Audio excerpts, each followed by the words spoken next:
What's up, tribe? How you guys doing? Go ahead and hit that subscribe button, and I hope you like this video. So, this is Growing Up Hip Hop Season 6, Episode 7. It's late. I apologize. But, really not a whole lot that went down this episode. We started the episode off. We have Boogie and Savannah going on a date. Well, Savannah thought they was going out on a date. Boogie was inviting her over to have lunch at the house. He catered in some sushi and a bunch of like food stuff.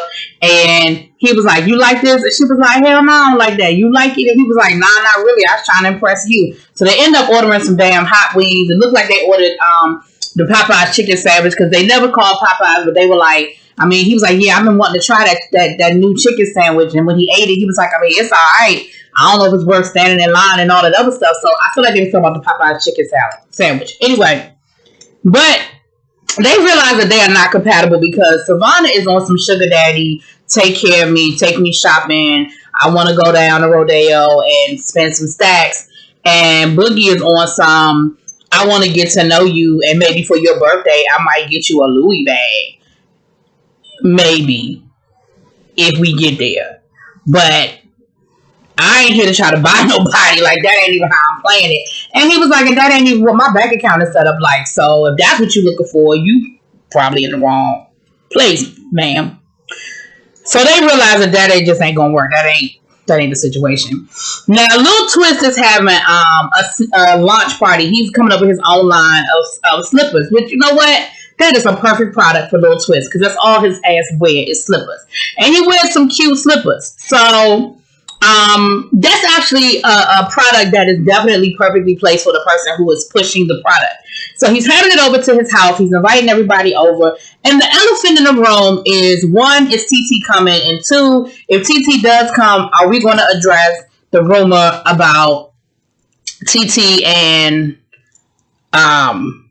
the situation? Now, what I have noticed over these last couple of episodes is that Egypt and Sam are the odd man out. We don't have a whole lot of these scenes with Egypt. It seems like TT won the war of friends.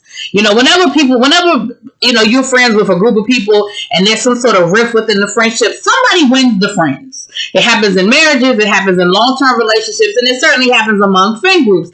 Even when people have the best of intentions to try to stay neutral or stay out of it, you always sort of find yourself teetering, leaning to one side over the other. And that's what kind of happened. I feel like that's what kind of happened with this. We sort of have the teetering and leaning, and TT sort of won the friend circle because TT gets invited to everything, and we really don't see Sam and Egypt. Now, Sam and Egypt can claim that they don't want to come, but I don't believe it. I believe they're not being invited. But anyway, that's just me. So that is like the elephant in the room. So Savannah and Cree are riding together. And Savannah is giving Cree some advice on how to move forward with her relationship with her dad. She said that, her cousin set up a conversation and she's looking forward to it, but she's sort of apprehensive all at the same time. She loves her dad, but things have just been bad for a really long time. And listen, I'll get to that when I get to their conversation. I'm gonna pause on that. Savannah lets her know that things between her and Boogie ain't going nowhere because Boogie just, he ain't where she want to be. Okay. Cree also says that, I'm open to, going to the party, even though that Twist gave me a hard time. I can still be around people and be cordial. AKA, I'm gonna film the scene because I want to get paid for being in this episode, so I can do it. But when she gets to the party, he wants her to put the slippers on and he won't. And she was like, "See, just like he ain't gonna put the mask on when I asked him to, I ain't gonna put these damn slippers on just because he asked me to." Anyway, petty, but I understand it. So they get to the sneaker party. Like I said, everybody is there. JoJo and Boogie. Well, actually, before we get there, we do have a scene with Boogie and Sam, but they ain't talking about nothing, child. It's just more TT hating on us. She took our wedding date. She took our wedding spot. Like, a million people don't get married in Jamaica every year. Like, y'all need to go sit down somewhere. I already said what I had to say about the whole Jamaica situation, child. I'm not going to entertain that no more. But then like I said, we get to, and Boogie lets him know that the Savannah thing ain't gonna work out. Okay, so then we get to Twist's sneaker party, and like I said, everybody is there. And of course, the elephant in the room is TT, and whether her man is cheating on her or not. So TT finally shows up, and of course, everybody is tiptoeing around her. Everybody is kind of like, quiet while she's there and all of that. And they start making comments about, well, is the wedding still going to happen? What's going on with the wedding? And ultimately, TT was like, listen, I already know. I can feel it. I know that there's an elephant in the room. But at the end of the day, I talked to my man about it. I don't want to have this conversation without him. I'm going to let, the rumors are about him. So I'm going to give him the opportunity to defend himself and say whatever he needs to say. So I won't be addressing it today. I won't be discussing today whether I am or am not, what's going on with our wedding. Like, that's just not what we're going to do today. So that was a whole lot of, them wait for her to say something that she ain't never gonna say.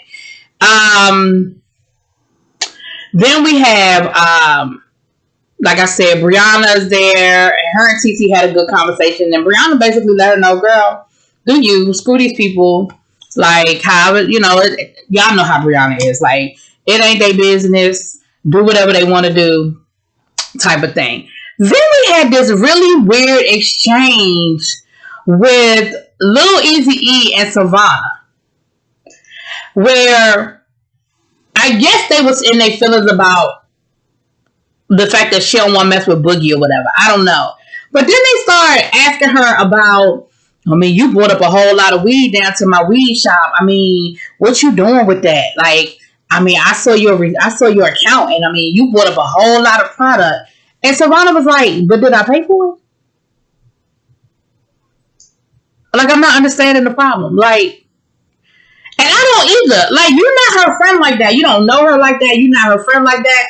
Now, I'm pretty sure that there are things that are in place that if somebody is coming in there buying too much, too often, too, in the amounts, I'm sure there's a red flag. You don't know her like that. Like, you literally just met her for the show. So I just thought that was really weird that he was asking those types of questions about her finances. So where you getting the money from for all of that? So I don't know you.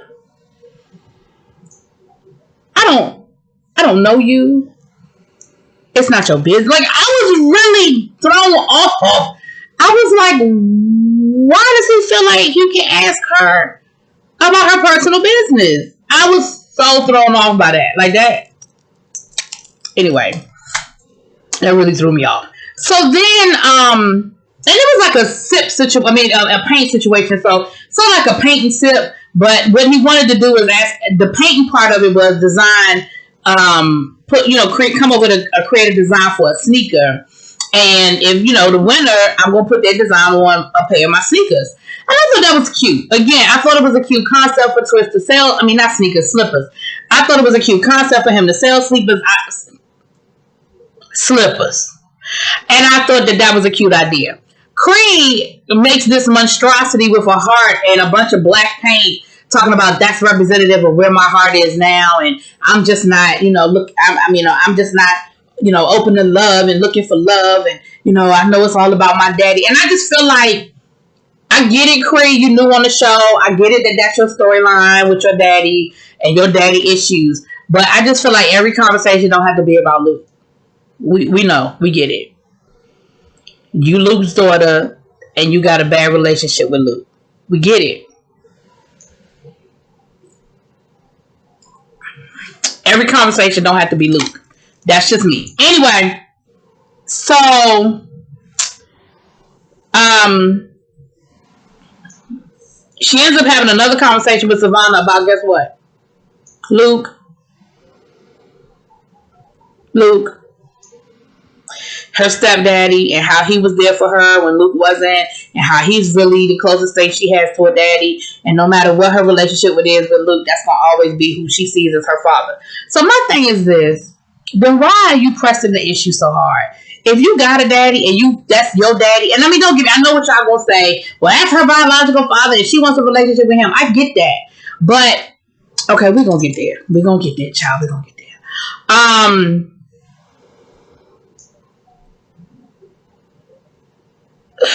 Let's go on and just go there. She goes down to Miami to have the conversation with Luke. So it's her, it's Luke, it's her cousin, and it's her half-sister.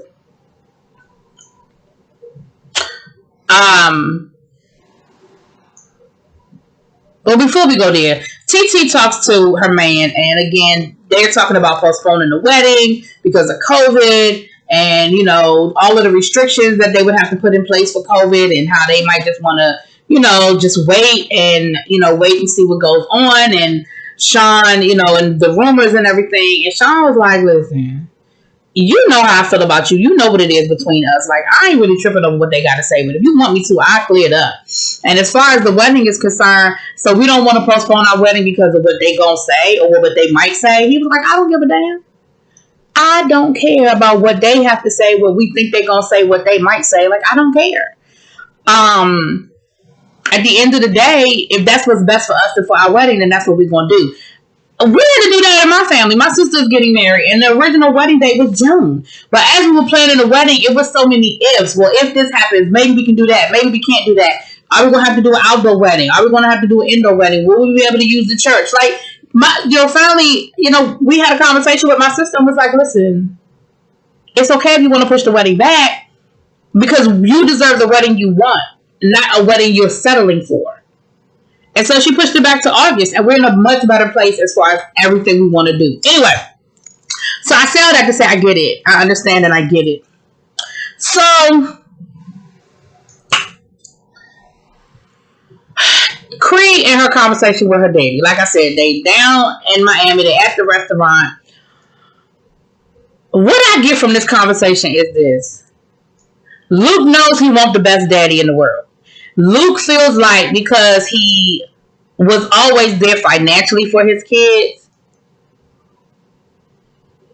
I don't think he accepts or understands how bad the physical absence was. But I also feel like there's a part where Cree is not willing to move forward. He can't undo what he did. And it sounds like he wants to try to move forward. Not in a way to forget that it happened, but in a way to say, listen, I can't change what I did. I can't fix what I did. All I can do is move forward and try to build a relationship where you are now.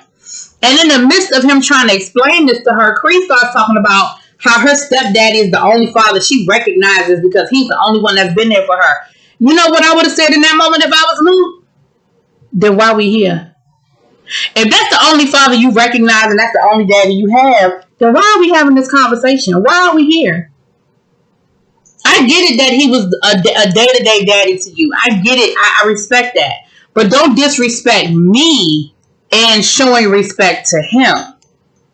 You understand what I'm saying? That makes sense what I'm saying? Don't disrespect me because you're trying to show respect to him. So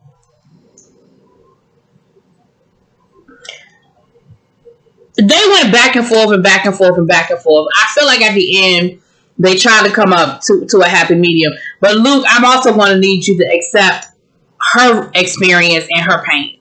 Understand her experience, hear what she has to say, and accept her pain in it. But, Cree, I'm going to need you to be in a place where you're ready to move forward. Because if you're not ready to move forward, then you're not ready for the conversation.